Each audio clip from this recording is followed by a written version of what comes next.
প্রিয় দর্শক ও শ্রোতা, আজ আপনাদের সম্মুখে আলোচনা পেশ করব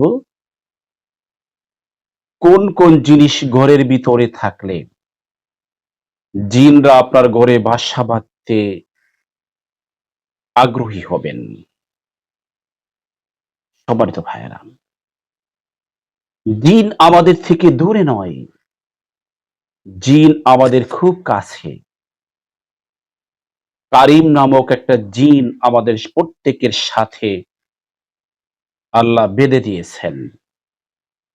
যেই জিনটা আপনাকে ভালো কাজের পরামর্শ দিবে তা নয়, আপনাকে অন্যায় কাজে আপনাকে পরামর্শ দিবে, অন্যায় কাজে আকৃষ্ট করবে। তবে আমরা যে ঘরের ভিতরে বসবাস করি, এই ঘরটার নিরাপত্তা আমাদের সবার আগে দরকার। যেখানে আমাদের সন্তান, যেখানে আমাদের মা বোন বসবাস করতেছেন, এই দুষ্ট ভয়ঙ্কর জিনদের থেকে যদি তাদেরকে হেফাজত করতে না পারি, তাহলে আমাদের এই পরিবারটা ক্ষতিগ্রস্ত হবে। রাসূল আকরাম সাল্লাল্লাহু আলাইহি ওয়াসাল্লাম ঘরের ভিতরে দুষ্ট জিন শয়তান যাতে প্রবেশ করতে না পারে, এই বিষয়গুলোর উপরে রাসূল সাল্লাল্লাহু আলাইহি ওয়াসাল্লাম হাদিসে পাকের মধ্যে সতর্কবাণী দিয়েছেন। এক নাম্বার হলো ঘরের ভিতরে জুনজুন রাখা। জুনজুনি যেটাকে আমরা বলি, রাসূল সাল্লাল্লাহু আলাইহি ওয়াসাল্লাম বলেছেন, লা তাদখুলুল মালাইকা বাইতান ফিহি জুনজুন। ওই ঘরের ভিতরে ফেরেশতা প্রবেশ করে না যেই ঘরের ভিতরে জুনজুন রাখা হয়। এবার আসেন, আমরা ঘরের ভিতরে বহু ফার্নিচার এবং সুন্দর করে সাজানোর জন্য আমরা অনেক ঘরে দেখতে পাই দরজার সাথে জুনজুন ঝোলায় রাখেন এবং দামি পর্দাগুলোর সাথে জুনজুন ঝোলায় রাখেন। বাচ্চাদের হাতে ঝুনঝুনি দেয়া হয় খেলার জন্য। এমনকি আমাদের মা বোনরা পায়ে নূপুর ব্যবহার করেন, সেখানেও ঝুনঝুন শব্দ হয়। রাসূল সাল্লাল্লাহু আলাইহি ওয়াসাল্লাম এ ব্যাপারে সতর্ক করেছেন। যেই ঘরের ভিতরে ঝুনঝুন থাকবে, ঝুনঝুনির আওয়াজ হবে, ওই ঘরের ভিতরে আল্লাহর ফেরেশতা প্রবেশ করবে না। অতএব সেখানেই একটা বদজিন, ভয়ঙ্কর দুষ্ট জিনরা আকর্ষিত হবে। ২ নম্বরে কোন ঘরের ভিতরে পেশাব পায়খানা জমিয়ে রাখা। আমাদের বাসাগুলোতে দেখতে পাই বাচ্চাদের জন্য ছোট্ট কমোটের মধ্যে প্রস্রাব পায়খানা জমিয়ে রাখা হয়, যার দ্বারা দুষ্ট জিনরা আকর্ষিত হয়। বা ঘরের ভিতরে হাই কমোডের ভিতরে বাথরুম প্রস্রাব জমিয়ে রাখা হয়, ফ্লাশ মারা হয় না। সবার আগে আমাদের ঘরগুলোকে পবিত্রতা নিশ্চিত করা, পরিচ্ছন্নতা নিশ্চিত করা, তাহলেই আল্লাহর রহমতের ফেরেশতা প্রবেশ করবেন। অন্যথায় নোংরা থাকলে, প্রস্রাব পায়খানা যদি ঘরে জমিয়ে রাখা হয়, তাহলে এই দুষ্ট জিনরা আপনার ঘরে বসবাস করতে তারা আকর্ষিত হবেন। ৩ নম্বরে মৃত্যু প্রাণীর চামড়া ঘরে রাখা। আমরা অনেক সময় দেখতে পাই বিদেশ থেকে হায়নার চামড়া পর্যন্ত নিয়ে আসে।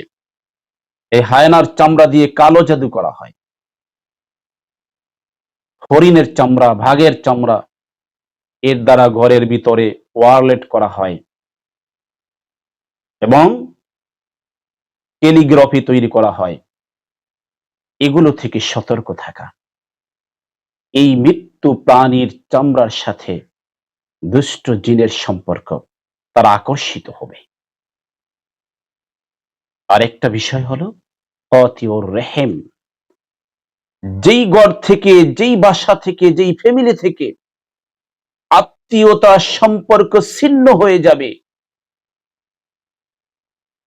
কেননা রাসূল আকরাম সাল্লাল্লাহু আলাইহি ওয়াসাল্লাম বলেছেন, লা ইয়াদখুলুল জান্নাতা কাতিআ, আত্মীয়তা ছিন্নকারী কখনো বেহেশতে প্রবেশ করবে না। বেহেশতে প্রবেশ করবে না যেই ঘরের মানুষ লোকগুলো, তাদের কাছে দুষ্ট দিন বজ্জিন শয়তান আসবে না। কে আসবে বলেন? তাদের কাছে তো আসবেই। এজন্য আত্মীয়তা ছিন্ন করা থেকে এ ব্যাপারে আমাদের সতর্ক হওয়া। এরপরে আরেকটা বিষয় হলো পুতুল কারো ঘরে রাখা, পুতুল, মূর্তি, ছবি, এগুলো কারো ঘরের ভিতরে রাখা। অনেকে খুব মোহাব্বত করে তার বাবার ছবি, তার মায়ের ছবি, তার পীর সাহেবের ছবি, এগুলো ঘরের ভিতরে ওয়ালেট করে ঝোলায় রাখেন। অথচ যেই ঘরের ভিতরে পুতুল থাকবে, যেই ঘরের ভিতরে ছবি থাকবে, এই ঘরের ভিতরে আল্লাহর ফেরেশতা প্রবেশ করবে না। তাহলে আপনি কিভাবে আল্লাহর সাথে সম্পর্ক করবেন? আরেকটা বিষয়, সবার, সকলের সতর্ক হওয়া উচিত। ওই ঘরের ভিতরে বজ্জিন থাকার ভাষা করে, ওই ঘরের ভিতরে শয়তান সবসময় বসবাস করে, যেই ঘরের ভিতরে আল্লাহর কোরআন তেলাওয়াত হয় না। প্রতিদিন প্রতিদিন সকাল বিকাল কোরআন তেলাওয়াতের ব্যবস্থা করা প্রত্যেকটা ভাষায়। এখন অনেক ডিভাইস পাওয়া যায়, ডিভাইস, যেগুলো আপনি লাগিয়ে দিলে সারাক্ষণ কোরআন তেলাওয়াত চলতে থাকে। অথবা প্রত্যেকের হাতে মোবাইল আছে, মোবাইল দিয়ে আপনি সকাল বিকাল অডিওর তেলাওয়াত শুনতে থাকেন। আপনি নিজে অভ্যস্ত হন, আপনার পরিবারের, আপনার স্ত্রী, সন্তান সকলকে কোরআন তেলাওয়াত করতে, শুনতে অভ্যস্ত করুন। তাহলে আপনার ভাষা, আপনার ঘর সবার আগে নিরাপত্তা পাবে। আরেকটা বিষয়, লাউড স্পিকার লাউডের মাধ্যমে গান বাজানো, অডিও শোনা, ভিডিও শোনা, এটা বাদ্যযন্ত্র, এটা শয়তানের মন্ত্র, এটা শয়তানের চাবিকাঠি।